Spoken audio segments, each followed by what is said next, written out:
Hey guys, welcome back to my channel Flavors of My World.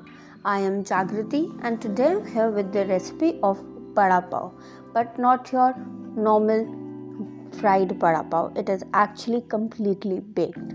So to know how to make it, make sure to watch this video till the end and do not forget to subscribe to my channel and like this video as well.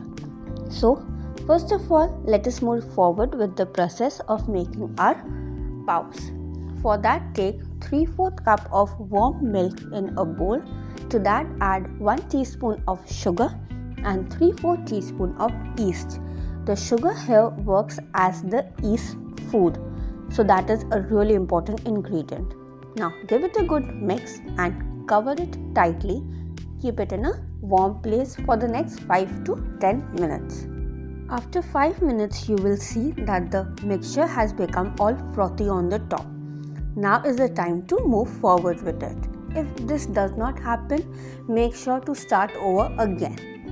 Now on a clean surface, take 220 grams of Maida or all-purpose flour, add about half a teaspoon of salt to it and give it a good mix. Make a well in the middle and gradually add a milk and yeast mix into it and keep mixing it together as well. Once you have added all your milk and yeast mix, you will feel like the dough is really sticky and extremely difficult to work with.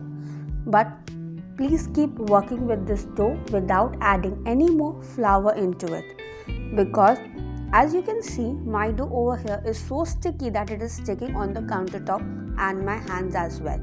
But after I kept on kneading it for about 5 minutes, you will see it has become so much smoother and easier to handle, and it is not even sticky anymore. After kneading it for about 5 to 6 minutes, then add 1 tablespoon of salted butter at room temperature to your dough and again knead it for another 4 to 5 minutes. So on total, you will kneading this dough for 10 minutes, and then after that tuck it all in and you will see a nice smooth ball of dough on your hands. After this, keep it in a larger bowl and cover it with a cling film tightly. We do not want any air to enter this bowl, and then keep it in a warm and dark place for another hour. Now let's move forward to our fillings. First of all, we will be making our potato filling. For that, in a hot pan, add 2 teaspoons of oil. To that, add half a teaspoon of rye or mustard seeds. Once it has crackled, then add a few curry pattas or meetha neem patta.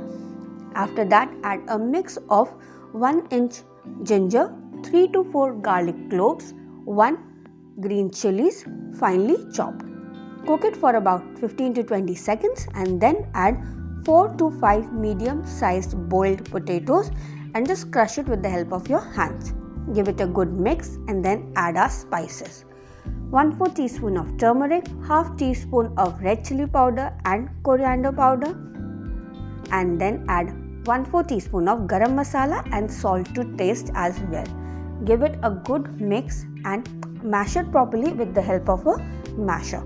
We want a completely mashed potato mix in our hands.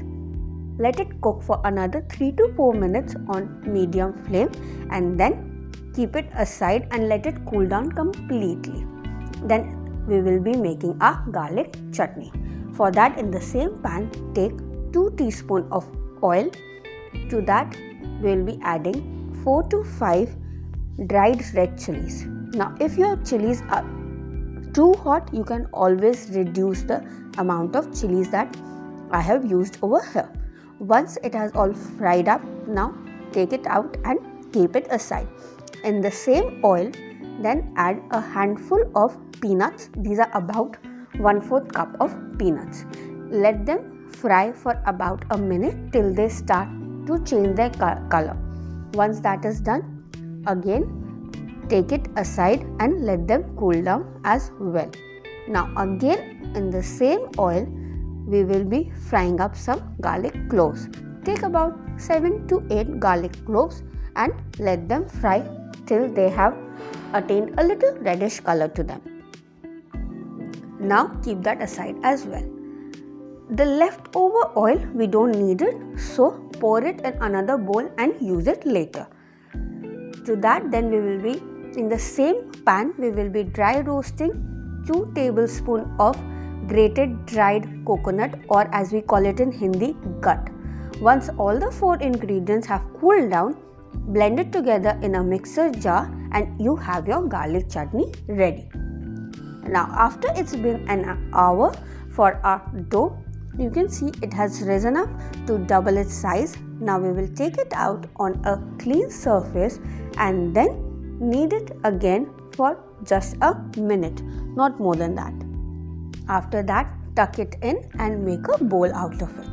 We will be dividing this bowl into 6 equal dough balls because we will be making 6 Vada Pavs out of this recipe. Use a sharp knife. You will not be able to do this with your hands, and make sure all your dough balls are equal in size. If not, then adjust them properly. After that, this is done, once again tuck all your balls in so that it is completely smooth on the top. Now is the most fun part according to me, that is filling of this Vada Pav. As you can see, we have already prepared our garlic chutney and potato filling, so take it on the side as well. Now with the help of a rolling pin, roll your dough balls from the side that we had tucked in so that you still have the smoother side on the top, and then add 1 teaspoon of the garlic chutney, a good sized ball of the potato. Make sure you take sizable amount of your potato or it will be really bland. Now do the process that I am doing over here in the video, that is just pull a bit of the dough from the side and tuck it into the middle. After that, pinch all your sides that you had pulled in together and smoothen it with the help of your hands. Make sure you make a tight dough in the tight pinching in the center so that none of the filling comes out of your dough while rising or baking. After all 6 are done, take a greased baking tray and line up all your 6 dough balls really close to each other. As you can see, I didn't have a smaller baking tray, so I used folded a piece of aluminium foil as my barrier. That works completely fine.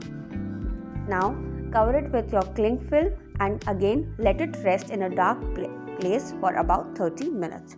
After your dough has once again risen up to a nice size, brush it up with some milk for a nice golden color and then bake it. For baking it, preheat your oven at 180 degrees Celsius and bake it for about 22 to 25 minutes.